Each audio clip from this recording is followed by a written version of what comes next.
Hello friend, मैं आप लोगों को एक टॉपिक लेकर के आया हूँ। ये पर्यावरण अध्ययन का टॉपिक है, कक्षा 5 का चैप्टर 1, जो सभी शिक्षण परीक्षाओं के लिए महत्वपूर्ण टॉपिक है। महत्वपूर्ण बिंदुओं की चर्चा हम करेंगे। सीटेट और टेट के उम्मीदवार के लिए बहुत ही इम्पोर्टेंट क्वेश्चन है। इस टॉपिक से प्रश्न कई बार सीटेट और टेट में आ चुके हैं। तो दोस्तों, मैं इस चैनल में आपका फिर से स्वागत करता हूं। बिना किसी समय वेस्ट किए हुए चलते हैं। टॉपिक पहला है, कैसे पहचाना चींटी ने अपने दोस्त को। तो दोस्तों, हम लोग, प्रकृति ने हम लोगों को बनाया है और ईश्वर ने हम लोगों को बना करके इस प्रकार से भेजा है कि प्रत्येक जीव में कुछ न कुछ खास स्पेशल गुण होता है।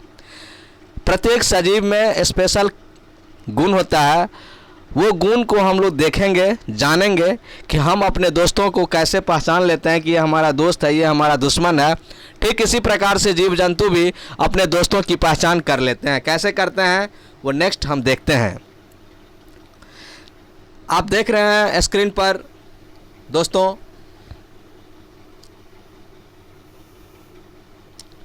थोड़ा सा मैं इसको थोड़ा बड़ा करके दे दूं। इससे बड़ा करूंगा तो ये प्रॉब्लम होगा देखने में। चलिए, येलो कलर में जो सिलेक्टेड है सो देखिए।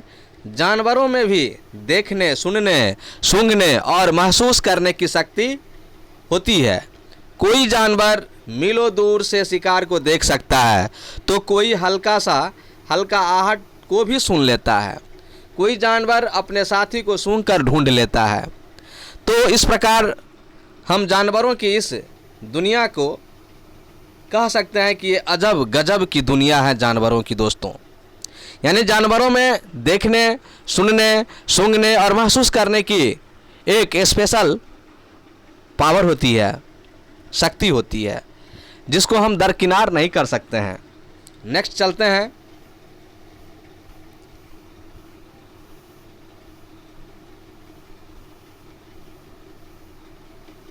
बहुत साल पहले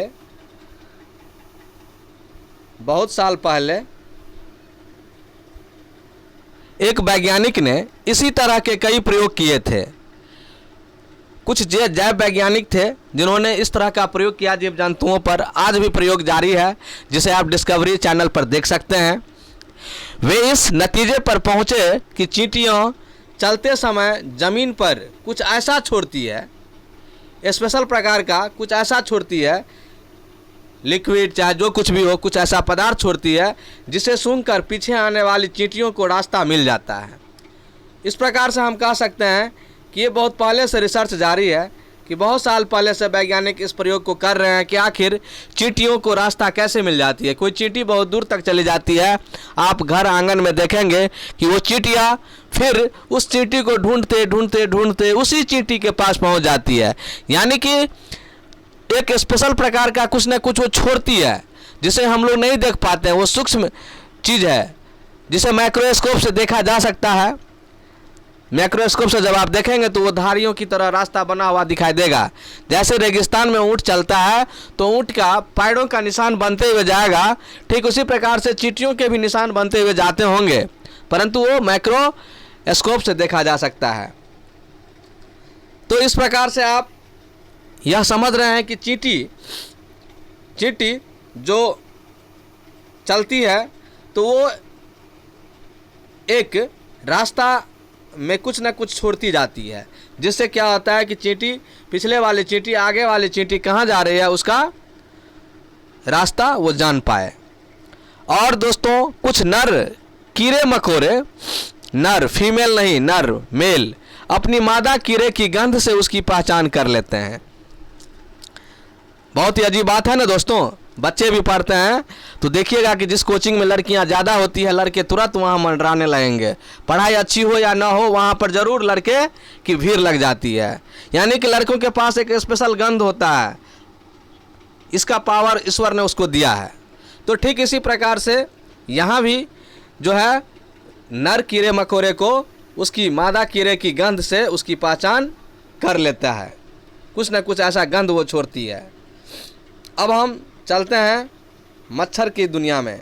तो मच्छर हमारे शरीर की गंध, खासकर पैरों के तलवे की और तो आपके शरीर की गर्मी से आपको पहचान लेता है कि ये मानव है। और देखते हैं आपके सोते ही वहाँ पर बेड पर एक भी मच्छर नहीं है, लेकिन जब आप सोते हैं तो बेड पर मच्छर आ करके आपके कान में घूं जैसा आवाज़ करता है और मच्छर काटना शुरू कर देता है आपको। तब आपको लगता है कि नहीं, मॉस्किटो कॉइल जलाना पड़ेगा दोस्तों, या मच्छरदानी लगाना आवश्यक है। तो इस प्रकार मच्छर भी हमारे शरीर के स्पेशल, हमारा शरीर कुछ गंध छोड़ता है, जिस गंध को वो मच्छर जान लेता है कि ये इंसान है और हमारे आगे पीछे मंडराने लगता है और हमें काटना शुरू कर देता है। ठीक इसी प्रकार से रेशम का जो कीड़ा होता है, जिससे रेशम उत्पादन किया जाता है, जिसे सेरिकल्चर कहते हैं। तो दोस्तों रेशम का कीड़ा भी अपनी मादा को उसकी गंध से कई किलोमीटर दूर से ही पहचान लेता है ना। बहुत ही इंटरेस्टिंग टॉपिक कि रेशम का जो कीट होता है वो कई किलोमीटर दूर से अपने मादा रेशम के कीड़े को पहचान जाता है कि मेरी वो वहाँ पर वाइफ है, मेरी पत्नी है, यानी कि मादा है। और नेक्स्ट चलते हैं, कुत्ते की जानकारी लेते हैं कि जब सड़क पर आप देखते होंगे कुत्तों को इधर उधर कुछ सूंघते हुए और सूंघ करके जाते हुए, आखिर ये क्या चीज़ सूंघ रहा है भाई? कोई डिओड्रेंट का गंध तो नहीं है? नहीं दोस्तों, डिओड्रेंट नहीं सूंघता है। वो सूंघता क्या है? वो सूंघता क्या है? कुत्ते सड़कों पर अपनी जगह बंटी होती है कुत्तों की, जैसे कि एरिया बंटा होता है ना क्रिमिनल का, उसी तरह से कुत्तों की भी एरिया बंटी होती है दोस्तों। और एक कुत्ता दूसरे कुत्ते के मलमूत्र की गंध से जान लेता है। वह एक कुत्ता जो है दूसरे कुत्ते की मलमूत्र को सूंघते रहता है। कितना ही साला खराब बात है, लेकिन प्रकृति ने उसको ऐसा बनाया है कि उसी को सूंघते सूंघते वो दूसरे कुत्ते के इलाके तक पहुंच पाता है कि वो कुत्ता कहाँ गया है, या वह जान लेता है कि उसके इलाके में कोई बाहर का कुत्ता आया है क्या। सोचिए, उसकी इतनी पावर होती है सूंघने की। और इसीलिए दोस्तों कुत्ते की जॉब पटना पुलिस थाना में, पुलिस लाइन में डीएसपी की कुर्सी मिली हुई है उसको। कुत्ता की जॉब है डीएसपी का, उसके लिए जिप्सी निकलती है, उसके लिए प्यून की व्यवस्था की गई है, चपरासी की व्यवस्था की गई है। उसको टाइम पर खाना खिलाया जाएगा, टाइम पर उसको स्नान कराया जाएगा, हाँ, टाइम पर वो ऑफिस में बैठेगा। इस तरह की व्यवस्था कुत्ते के लिए की गई है हमारे देश में, हमारे राज्य में। यानी कुत्ते की इतनी घ्राण शक्ति होती है दोस्तों। यह बहुत ही अजीब बात है और बहुत ही इंटरेस्टिंग बात भी है दोस्तों, ये याद रखना होगा। नेक्स्ट, आमतौर पर माना जाता है कि दिन में जागने वाले जानवर कुछ रंग देख पाते हैं, जबकि रात में जागने वाले जानवर हर चीज़ को सफ़ेद और काली ही दिखते हैं। यह वास्तविक बात है दोस्तों कि कुछ जानवर जो है दिन में जो जानवर देखते हैं वो तो कलर देख पाएंगे, सूरज का प्रकाश है, बहुत सारा प्रकाश है उस प्रकाश में, रोशनी में। लेकिन जो रात को रात्रिचर प्राणी है वह प्रत्येक जीव को ब्लैक एंड व्हाइट टीवी की तरह देखते हैं, चाहे वो रंगीन क्यों ना हो। आपने बच्चों और कक्षा 4 में पढ़ा है कि हमें पक्षियों के कान दिखाई नहीं देते। आप अक्सर देखेंगे कि पक्षियों के कान नहीं दिखाई देते, उनके बाहरी कान छोटे छोटे छेद जैसे होते हैं। कान तो होते हैं पर छोटे छोटे छेद जैसे होते हैं, तो दिखाई नहीं देगा, सूक्ष्म होता है। तो जो उनके पंखों से ढके रहते हैं। आप सांप के बारे में भी जानते हैं दोस्तों कि सांप भी कुछ ऐसे ही सुन पाता है, उसके बाहरी कान नहीं होते। यानी कि सांप के आगे में यदि कोई सपेरा बीन बजाता है तो देखते होंगे बीन बजाते हुए, तो निश्चित तौर पर वो बीन उसके कान से नहीं सुनाया जाता, ज़मीन के धड़कन, ज़मीन की कंपन पर वो सांप को पता चलता है कि कुछ हो रहा है और उसके कंपन से वह अपना डांस नृत्य करना दिखाते रहता है। तो इस प्रकार से हम यह भी जान गए। और बहुत सारे जानवरों का आवाज़ अलग अलग होता है, वो अलग अलग आवाज़, अलग अलग साउंड संदेश के रूप में वो अपने समान जीवों को भी देता है। जैसे आप देख रहे हैं, इस पीले वाले बॉक्स को पढ़िए कि जंगल में ऊंचे पेड़ पर बैठा लंगूर, देख रहे हैं लंगूर को बैठा हुआ है, पास आती मुसीबत जैसे शेर चीता को देखकर एक खास आवाज़ निकालकर अपने साथियों को संदेश देता है। इस काम के लिए पक्षी भी खास आवाज़ें निकालती है। यानी कि जंगल में ऊंचे पेड़ पर बैठा लंगूर कोई अपनी तरफ आती मुसीबत को, यानी शेर चीता उसको खा सकता है, मार सकता है, इसलिए वो स्पेशल आवाज़ निकाल करके अपने साथियों को सचेत कर देता है दोस्तों। और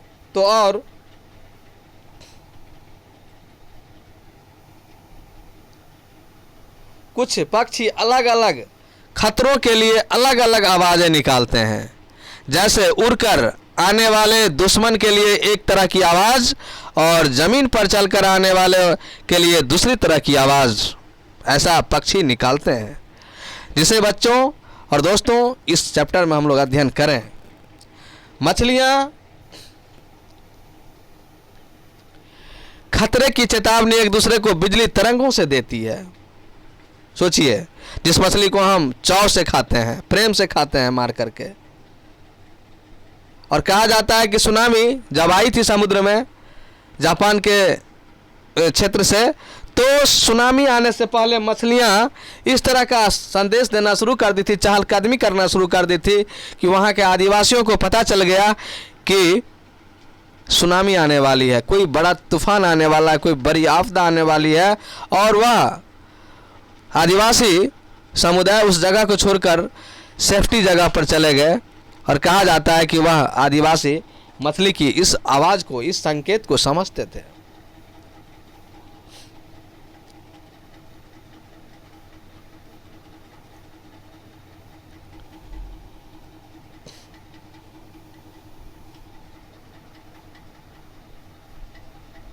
कुछ जानवर तूफान या भूकंप आने से कुछ समय पहले अजीब हरकतें करने लगते हैं। जो लोग जंगल में रहते हैं और जानवरों के इस व्यवहार को समझते हैं, वो जान लेते हैं कि भूकंप आने वाला है, या कुछ अनहोनी होने वाली है, या कोई आपदा आने वाला है दोस्तों। और इसी का फ़ायदा लेते हुए आदिवासी, एक बार वहाँ के आदिवासी समुदाय बच गए थे। और ये घटना है सन 2004 ईस्वी की दिसंबर में आए सुनामी से कुछ समय पहले जानवरों के इस मछली के अजीब व्यवहार से उनके द्वारा दी गई चेतावनी भरी आवाज़ों को अंडमान की एक खास आदिवासी जाति समझ गई। उन्होंने वह इलाका खाली कर दिया। इस प्रकार इस जाति के लोग सुनामी के कहर से अपनी जान बचा पाए। दोस्तों, ये हुई ना हैरत अंगेज बात। और डॉल्फिन के बारे में जानते हैं। ये डॉल्फिन साहब है जो मनुष्य से बात भी कर लेता है, मनुष्य की बात को समझ भी लेता है, और गंगा के जल को ये साफ सुथरा रखने में मददगार है। डॉल्फिन राष्ट्रीय जलीय जीव के रूप में रखा गया है और इसे सुरक्षित रखा गया है। इसे मारने के लिए प्रतिबंध लगा हुआ है, जबकि इसका शिकार लोग करते रहते हैं। डॉल्फिन भी अलग अलग तरह की आवाज़ें निकालती है और एक दूसरे से बात करती है। वैज्ञानिकों का यह मानना है कि कई जानवरों की अपनी पूरी भाषा है।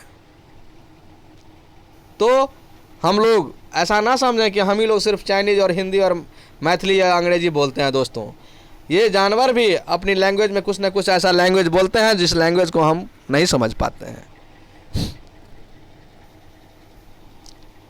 तो इस प्रकार हमने इतनी सारी बातों के जानने के बाद एक चीज़ और ध्यान देने वाली ये बात है कि सर्दियों के दिनों में अचानक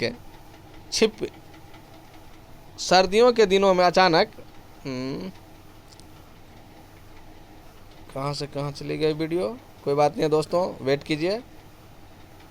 हाँ, सर्दियों के दिनों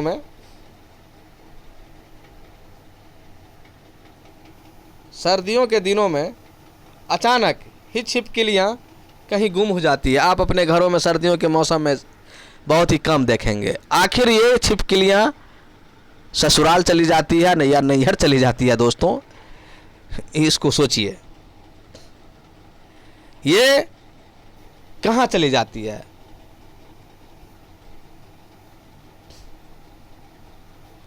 तो ये क्या करती है कि इसका खास रीज़न है कि बहुत से जानवर किसी खास मौसम में लंबी गहरी नींद में चले जाते हैं, लंबी भी इतनी कि कई महीनों तक फिर दिखाई ही नहीं देते, यानी कि वह अपना एक स्थान ग्रहण कर लेते हैं और वहीं सो जाते हैं।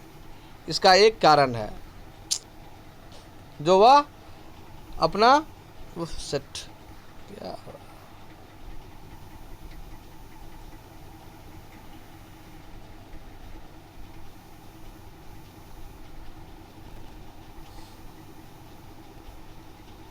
चलिए दोस्तों, प्रॉब्लम हो रहा है। देखिए, बहुत से जानवर किसी खास मौसम में लंबी गहरी नींद में चले जाते हैं और लंबी भी इतनी कि कई महीनों तक फिर दिखाई ही नहीं देती है, यानी कि वो ससुराल नहीं जाती है, ना नैहर जाती है। छिपकलियाँ भी अचानक वो कहीं ना कहीं चली करके सो जाती है अपना लंबे समय तक के लिए। और कुछ जीव के बारे में आप जानते हैं, नहीं जानते हैं तो इसको देखिए कि चील, बाज, गिद्ध, ये सब जो पक्षी है हमसे 4 गुना ज़्यादा दूर से देख पाते हैं। इनकी देखने की जो दृष्टि होती है बहुत ज़्यादा होती है, बहुत लंबे दूरी तक देख पाते हैं। इनको कहने का मतलब है इनको दृष्टि दोष नहीं होती है। जो चीज़ें हमें 2 मीटर की दूरी से दिखाई पड़ती है वही चीज़ ये पक्षी 8 मीटर की दूरी से देख लेते हैं स्पष्ट रूप से, यानी इसकी देखने की क्षमता हमसे कहीं ज़्यादा 4 गुना ज़्यादा है।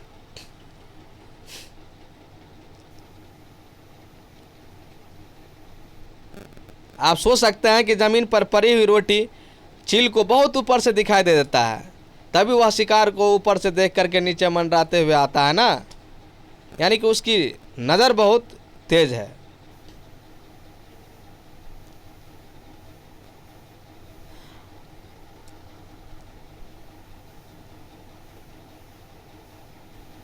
हमने डॉल्फिन के बारे में तो जाना, अब स्लॉथ के बारे में जानेंगे। स्लॉथ एक ऐसा जानवर है जो भालू जैसा दिखता है। उससे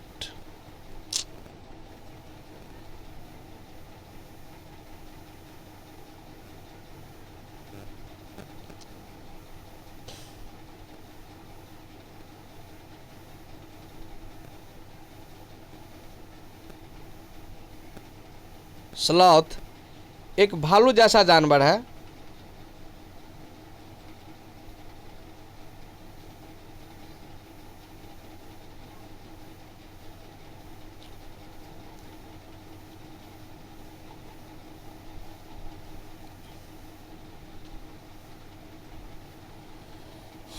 स्लॉथ एक भालू जैसा जानवर देखने में लगता है पर भालू नहीं है।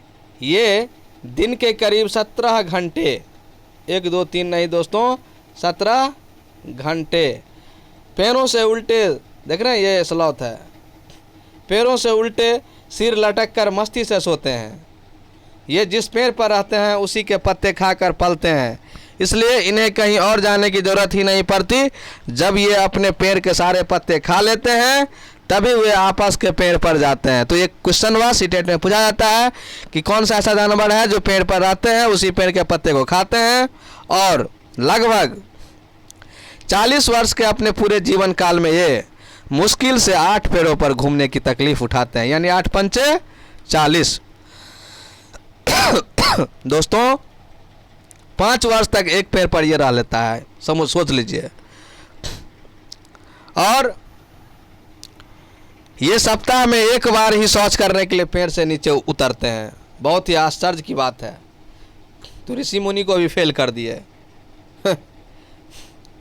लगता है कुछ खा ही नहीं रहा और ऋषि मुनि जैसा तपस्या ही करने लगा, लगता है पत्ता खाकर जी रहा है। सलवा कोई फल उल भी नहीं खाता है। हाँ, ससुरा क्या जीव है, बड़ा ही इंटरेस्टिंग है स्लॉथ। और एक चीज़ देखते हैं, स्लोथ का जागना। स्लोथ जो है 24 घंटे के कार्यकाल में, 24 घंटे के समय में, कार्यकाल नहीं किए, 24 घंटे के समय में ये 6 घंटे ही सोते हैं। 6 घंटे नहीं कह सकते हैं, 18 घंटे सोते हैं। अगर स्लॉथ को सोने और जागने की प्रक्रिया 24 घंटे की घड़ी में दिखाना हो तो इस प्रकार हम दिखा सकते हैं कि दोस्तों ये वीडियो इस तरह से प्रॉब्लम हो रहा है जिसके लिए सॉरी, लेकिन आप इत्मीनान से देखिए, अच्छी नॉलेज है। मैं नया हूँ इस वीडियो बनाने में, इसलिए आप लोग ऐसा नहीं कि वीडियो में प्रॉब्लम हो रहा है इस तरह से तो भाग जाएं, तब हम नहीं सीख पाएंगे कुछ, ना हम अच्छा से बता पाएंगे। तो देखिए, इसको देखिए, इस रेक्टेंगल के अंदर की चीज़ को देखिए। स्लॉथ का जागना ये वाइट पार्ट है, वाइट वाला पार्ट जो है स्लॉथ का जागना है, यानी कि, और ये जो पार्ट है 18 घंटे का 24 घंटे में ये सोने वाला पार्ट है। अब सोच सकते हैं 6 घंटा ही मात्र ये जागने का काम करता है 24 घंटे में। और यहाँ छिपकली के बारे में देखिए, छिपकली रानी ये 24 घंटे के अपने समय में भी ये भी ज़्यादातर सोती है, पर ये लंबे समय तक सोने वाला है। ये नहीं कि आज एक दिन में सोने वाला है, ये लंबे समय तक सोने वाला जानवर है, सर्दियों के समय में खास करके। ज़्यादातर पक्षियों की आंख उनके सिर के दोनों तरफ होते हैं। पक्षियों को देखिएगा गौर से, पक्षी एक ही समय में 2 अलग अलग चीज़ों पर नज़र डाल देते हैं। क्यों? क्योंकि उनकी आंख की जो बनावट होती है, ईश्वर ने जो बनाया है उसको, हम लोग को जो कान है उसकी तरह उसकी आंख दोनों साइड में होती है, और जब ये बिल्कुल सामने देखते हैं तब इनकी दोनों आंख एक ही चीज़ पर होती है। इतना फोकस उसका स्ट्रांग होता है। आप ऐसा देखते होंगे कोई पक्षी अपनी गर्दन बहुत ज़्यादा हिलाते हैं, जानते हो क्यों? इसलिए दोस्तों कि पक्षियों की आंखों की पुतली घूम नहीं सकती है हम लोगों की तरह, नहीं तो वे अपने गर्दन को नहीं हिलाते, यानी पुतली नहीं घूम सकती है, इसलिए वो अपने गर्दन को घुमाकर ही आसपास देखने का काम कर लेते हैं। और बाघ के बारे में दोस्तों एक इंटरेस्टिंग चीज़ जानिए कि बाघ अंधेरे में, बाघ जो है आपको अंधेरे में हमसे 6 गुना बेहतर देख सकता है। बाघ अंधेरे में हमसे 6 गुना बेहतर देख सकता है, इसको याद रखने की आवश्यकता है। बाघ जो है एक ऐसा खतरनाक जानवर है जो मौके के अनुसार अपनी आवाज़ बदलता रहता है। गुस्से में अलग आवाज़, और बाघिन को बुलाना हो तो अलग आवाज़, प्रेम से। कैसे हम लोग बात करते हैं, तो टीचर हैं स्कूल में डांटते हैं बच्चों को तो किस तरह से बात करते हैं, डांट करके, लेकिन प्रेम से बात करना होता है तो प्रेम से बात करते हैं। एक ही आवाज़, एक ही मुंह से निकलने वाले साउंड की फ्रीक्वेंसी अलग अलग हो जाती है, जिससे पता चलता है कि एक में गुस्सा है और एक में प्यार है। कभी कराहना हो तो कभी गुर्राना हो। बाघ का गुर्राना 3 किलोमीटर दूर तक सुना जा सकता है। दोस्तों ये तो हुआ बाघ का एक इंटरेस्टिंग बात। अब नेक्स्ट इंटरेस्टिंग चीज़ देखते हैं कि बाघ हवा से पत्तों के हिलने और शिकार के झाड़ियों में हिलने से हुई आवाज़ में अंतर को भांप लेता है। रात में बाघ के दोनों कान बाहर की आवाज़ इकट्ठा करने के लिए अलग अलग दिशाओं में बहुत ज़्यादा घूम भी जाते हैं, और इसकी श्रवण शक्ति ज़्यादा होती है, और ये रात्रिचर प्राणी है। रात में किसी भी जीव का शिकार आसानी से कर सकता है, क्योंकि आपको लगेगा, आपको नहीं दिखेगा, लेकिन उसको दिखेगा कि वो शिकार मेरा कहाँ है।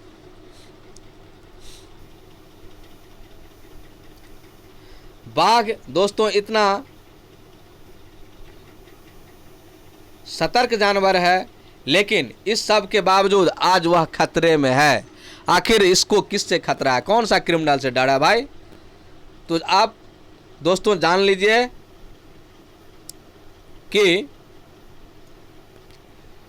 हाथी को उसके दांत के लिए मारा जाता है, गैंडे को सींग के लिए मारा जाता है, शेर, मगरमच्छ और सांप को उनकी खाल के लिए मार दिया जाता है। कस्तूरी हिरण को थोड़ी सी खुशबू के लिए मारा जाता है। जानवरों को मारने वाले लोगों को शिकारी कहते हैं। जानवरों को दोस्तों जो मारता है उसको हम लोग शिकारी कहते हैं। ये बात सर्वविदित है, हम लोग जानते ही हैं।